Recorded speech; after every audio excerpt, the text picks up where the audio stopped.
Grabe mga ka-dreamers, sa wakas, nasa second floor na nga pala itong ipinapagawa kong dream house. O di ba guys, sobrang bilis lamang sapagkat isang buwan pa lamang at kalahati ay nasa second floor na sobrang agad. Excited na talaga ho ako mga ka-dreamers na makaabot na nga kami rito sa second floor. Sapagkat para sa akin ay mas lalong nagiging mas makatotohanan itong aking ipinapagawang bahay. Maaring ang ilan nga sa inyo na tunay na viewers ko ho mga ka-dreamers ay talagang excited na rin na matapos ito. Pero hindi maipagkakaila na may ilan sa comment section na talaga namang inggit ang pinaiiral. Ay kung ako sa inyo sa halip na mainggit at magbigay ng mga masasamang puna tungkol sa ipinapagawa kong bahay, sana gamitin nyo na lamang itong inspirasyon. Dahil personally ho mga ka-dreamers, noong ako ay nakapanunood lamang dati ng mga content creators na nagpapagawa rin ng bahay nila ay talaga namang nai-inspired ako. Kumbaga yung success nila ay ginamit kong aking inspirasyon. Tapos ho mga ka-dreamers, hindi ako basta-basta nagfo-focus doon sa resulta or yung success nila. Kasi sa totoo lamang, every time na may nakikita akong successful na tao, naiisip ko ilang kaya mga bagay ang kanilang sinakripisyo bago nila naabot yan. Batid ko na marami sa atin ang hindi makapagkakaila na kapag nakakakita ng mga taong may sasakyan, maganda ang pananamit, napakaganda ng bahay, mapasasabi na mabuti pa sila, napakaganda ng pamumuhay. Without realizing na sa kabila ng success na iyon, napakarami rin nilang pinagdaanan bago nila naabot. Kasi sabi nga sa isang sikat na quotation na every successful person has a painful story. However, I may not yet consider myself as successful as they are. Pero I just want you to know mga ka-dreamers na bago ko nga naabot kung ano man ang meron ako ngayon, ay napakarami ring bagay ang aking naisakripisyo. Abay, gusto nyo gaho malaman, ay pero wag na pala, this is something I should only know.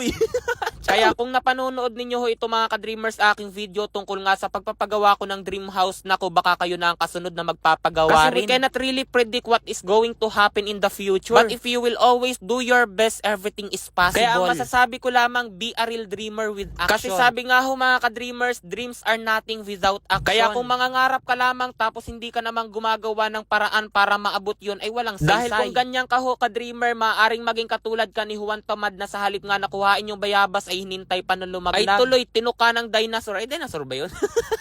Giving that scenario ho mga ka-dreamers, this means that you should grab every opportunity that comes your way. Sapagkat hindi sa lahat ng oras ho mga ka-dreamers may mga ganyang opportunity. Kaya hanggat mayroon, grab lang ng grab basta wala kang natatapakang ibang tao. Pero baka mamayahan nakatapak ka ng tae kanina.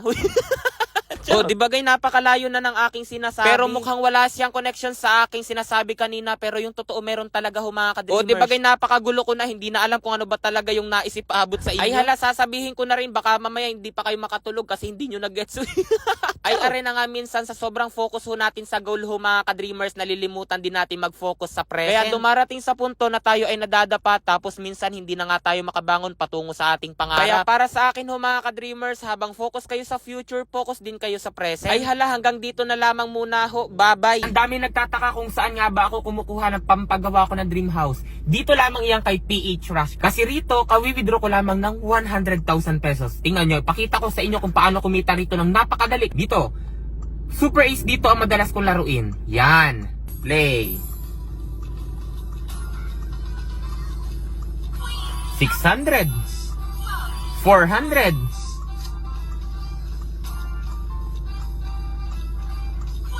6,000! Sabi ko sa inyo madali. Oh, 8,000! Sabi ko sa inyo madali lang dito. Ayan oh. 15,000 agad oh. 600. 16,000! 6,000! Hoy! 40,000! 4,000! 5,000! Grabe.